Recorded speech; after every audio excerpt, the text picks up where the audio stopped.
कार्तिक मास का महीना प्रारंभ हो चुका है। इस माह को बहुत ही पवित्र माना गया है। इस माह में ही भगवान विष्णु अपनी योग निद्रा से जाग जाते हैं और तब सभी तरह के मांगलिक कार्य प्रारंभ हो जाते हैं। इसी कार्तिक मास में दीपावली का महापर्व आता है।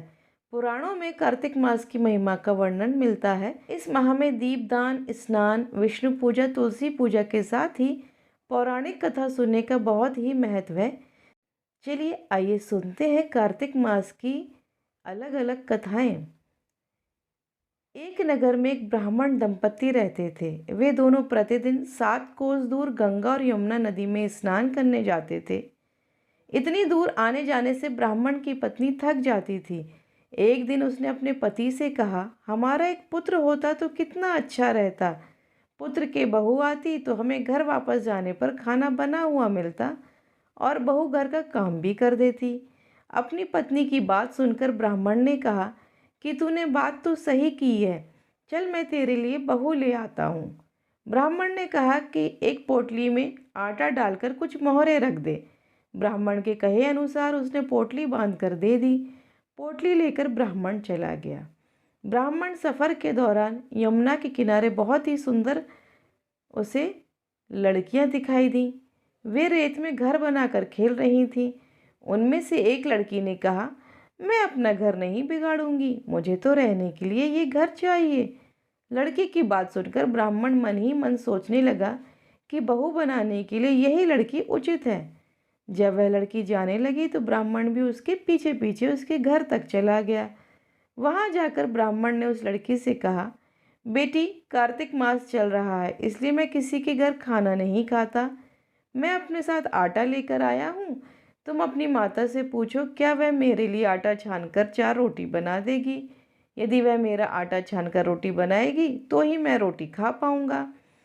लड़की ने जाकर अपनी माँ को ये सारी बात बताई। माँ ने कहा, उचित है, जाकर ब्राह्मण देव से कह दो कि वह अपना आटा दे, मैं रोटी बनाकर दे दूंगी। जब वह आटा छानने लगी तो आटे में से मोहरें निकली। वह सोचने लगी कि जिसके आटे में इतनी मोहरें हैं उसके घर में कितनी मोहरें होंगी। जब ब्राह्मण खाना खाने बैठा तो लड़की की माँ ने उस ब्राह्मण से पूछा, क्या आपका कोई लड़का है और क्या आप उस लड़के की सगाई करने जा रहे हो।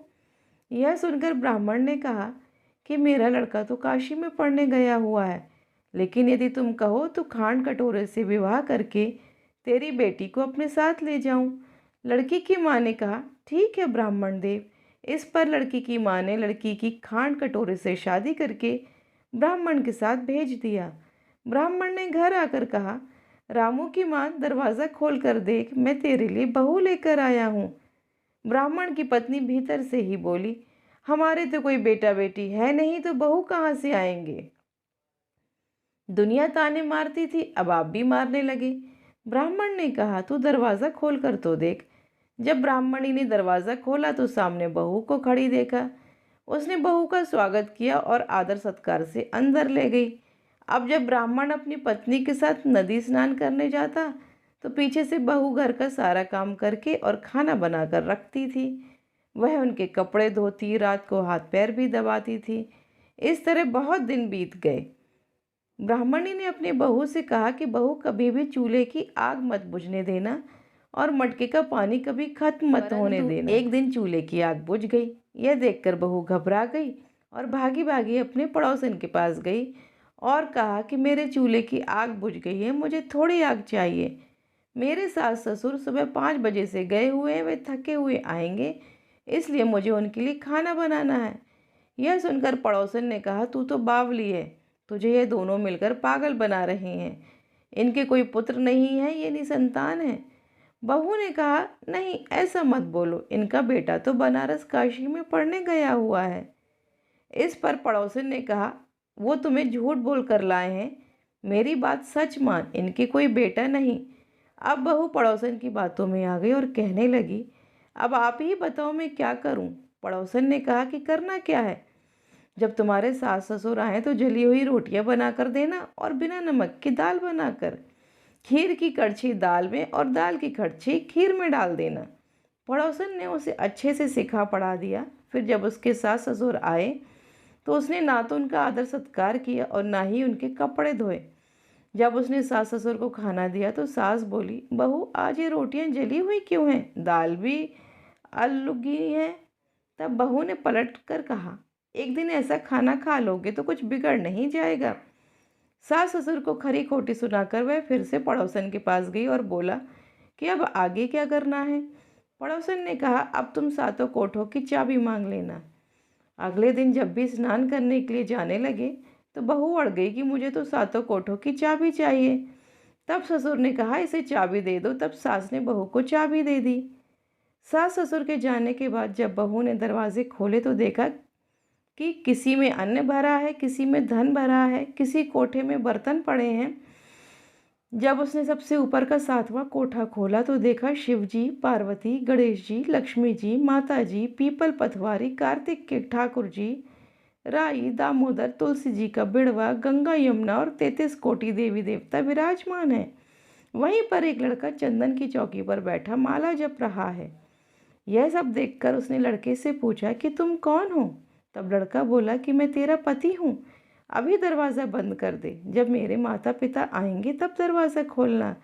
यह सब देखकर बहू बहुत खुश हुई और 16 श्रृंगार कर सुंदर वस्त्र पहनकर अपने सास ससुर का इंतज़ार करने लगी। उसने अपने सास ससुर के लिए अच्छे अच्छे पकवान बनाए। जब उसके सास ससुर घर पर आए तो उसने उनका आदर सत्कार किया और प्रेम पूर्वक खाना खिलाया। हाथ पैर दबाने लगी। पैर दबाते दबाते बहू ने कहा कि माँ, आप इतनी दूर गंगा यमुना स्नान करने के लिए जाती हो तो आप थक जाती हो, इसलिए आप घर पर ही स्नान क्यों नहीं करती। यह सुनकर सास कहने लगी, बेटी, गंगा यमुना घर पर तो बहती नहीं।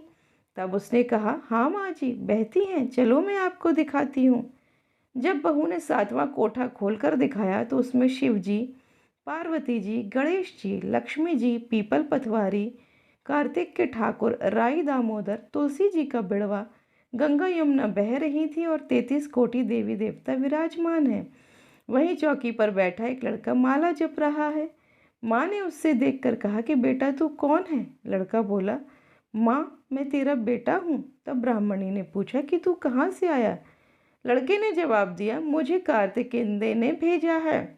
माँ ने कहा, बेटा, यह संसार कैसे मानेगा कि तू मेरा बेटा है। माँ ने कुछ विद्वान पंडितों से मदद मांगी। पंडितों ने कहा, इस पार बहू बेटा खड़े हो जाओ और उस पार माँ खड़ी हो जाए। माँ ने चमड़े की अंगियाँ पहनी हो और छाती में से दूध की धार निकलकर बेटे की दाढ़ी मूछ भीगे और पवन पानी से गठजोड़ा बंधे, तब मानेंगे कि इस माँ का ही बेटा है। उसने ऐसा ही किया। चमड़े की अंगियाँ फट गई और छाती में से दूध की धार निकलकर बेटे की मूछ भीग गई। पवन पानी से बहू बेटे का गठजोड़ बंध गया। यह सब देखकर ब्राह्मण और उसकी पत्नी का खुशी का ठिकाना न रहा। तो यह थी कार्तिक मास की कथा। हे कार्तिक के ठाकुर, जैसे ब्राह्मण और ब्राह्मणी को बहू बेटा दिया वैसे सबको देना। कार्तिक मास की कथा कहने, सुनने और हुंकारा भरने वाले सब पर कृपा करना। बोलो ठाकुर जी की जय। किसी गांव में एक बुढ़िया रहती थी। वह कार्तिक मास का व्रत रखा करती थी। उसके व्रत खोलने के समय कृष्ण भगवान आते और एक कटोरा खिचड़ी का रख कर चले जाते। बुढ़िया के पड़ोस में एक औरत रहती थी। वह हर रोज यह देखकर ईर्ष्या करती थी कि इसका कोई नहीं है, फिर भी इसे खाने के लिए खिचड़ी मिल ही जाती है। एक दिन कार्तिक महीने का स्नान करने बुढ़िया गंगा गई। पीछे से कृष्ण भगवान उसका खिचड़ी का कटोरा रख गए।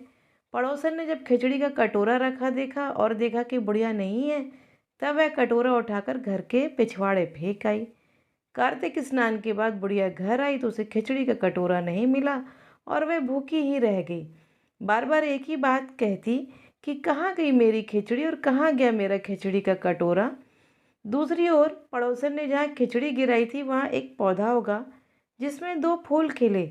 एक बार राजा उस ओर से निकला तो उसकी नज़र उन दोनों फूलों पर पड़ी। वह उन्हें तोड़कर घर ले आया। घर आने पर उसने वह फूल रानी को दिए, जिन्हें सूंघने पर रानी गर्भवती हो गई। कुछ समय बाद रानी ने 2 पुत्रों को जन्म दिया। जब वह दोनों बड़े हो गए तब वह किसी से भी बोलते नहीं थे, लेकिन जब वह दोनों शिकार पर जाते तब रास्ते में उन्हें बुढ़िया मिलती जो अभी भी वहीं रहती थी और यह कहती रहती थी कि कहाँ गई मेरी खिचड़ी और कहाँ गया मेरा कटोरा। बुढ़िया की बात सुनकर वह दोनों पहले कहते कि हम है तेरी खिचड़ी, हम है तेरा कटोरा। इस बार जब भी वे शिकार पर जाते, बुढ़िया यही बात कहती और वह दोनों वही उत्तर देते। एक बार राजा के कानों में ये बात पड़ गई। उसे आश्चर्य हुआ कि दोनों लड़के किसी से नहीं बोलते, तब ये बुढ़िया से कैसे बात करते।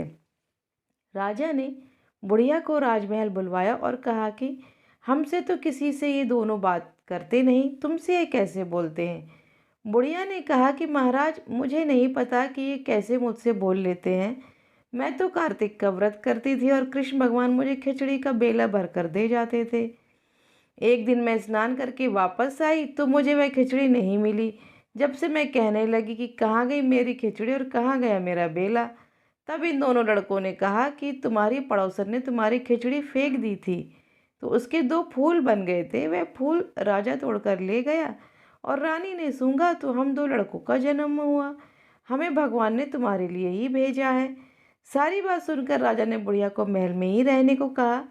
हे कार्तिक महाराज, जैसे आपने बुढ़िया की बात सुनी वैसे ही आपका व्रत करने वाले सभी की सुनना। बोलो विष्णु भगवान की जय, लक्ष्मी मैया की जय।